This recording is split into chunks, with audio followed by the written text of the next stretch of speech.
बहुत समय पहले की बात है। एक हरे भरे जंगल में एक छोटी चींटी और एक मधुमक्खी रहती थीं। चींटी दिन रात मेहनत करती थी, खाने की खोज में लगी रहती थी और जो भी अनाज मिलता उसे अपने घर में जमा कर लेती थी। वहीं मधुमक्खी भी मेहनती थी, लेकिन उसका तरीका अलग था।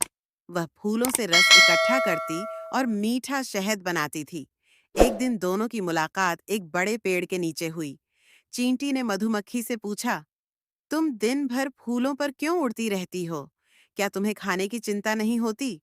मधुमक्खी मुस्कुराई और बोली, मैं भी मेहनत करती हूँ, लेकिन मेरी मेहनत का फल मीठा होता है।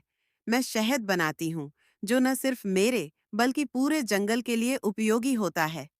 चींटी ने सिर हिलाया और बोली, मेरी मेहनत भी रंग लाती है। मैं ठंडी और बारिश के दिनों के लिए अनाज जमा करती हूँ, ताकि मुझे खाने की कमी न हो। दोनों अपनी अपनी दुनिया में खुश थीं और आगे बढ़ गईं। समय बीतता गया और ठंडी सर्दियों का मौसम आ गया। जंगल में बर्फ गिरने लगी और खाने की भारी कमी हो गई। चींटी ने पहले से ही बहुत सारा अनाज जमा कर रखा था, इसलिए उसे कोई परेशानी नहीं हुई। लेकिन मधुमक्खी के लिए समस्या बढ़ गई। फूल मुरझा गए थे और शहद भी खत्म होने को था। ठंड इतनी तेज थी कि वह अपने छत्ते से बाहर नहीं निकल सकती थी। धीरे धीरे उसकी हालत बिगड़ने लगी। एक दिन जब चींटी अपने घर के पास थी, तो उसने मधुमक्खी को ठंड से कांपते हुए देखा। मधुमक्खी बहुत कमजोर लग रही थी। चींटी को मधुमक्खी की हालत देखकर दया आ गई। चींटी ने मधुमक्खी से कहा, तुम मेरे साथ चलो, मेरे पास खाने के लिए अनाज है। तुम जब तक चाहो मेरे घर में रह सकती हो। मधुमक्खी बहुत खुश हुई और चींटी के घर चली गई।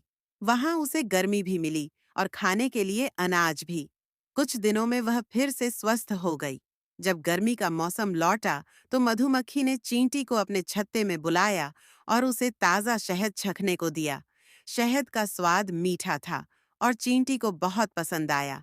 मधुमक्खी बोली, तुमने मेरी मदद की, अब मैं तुम्हें शहद दूंगी, जिससे तुम्हें भी ताकत मिलेगी।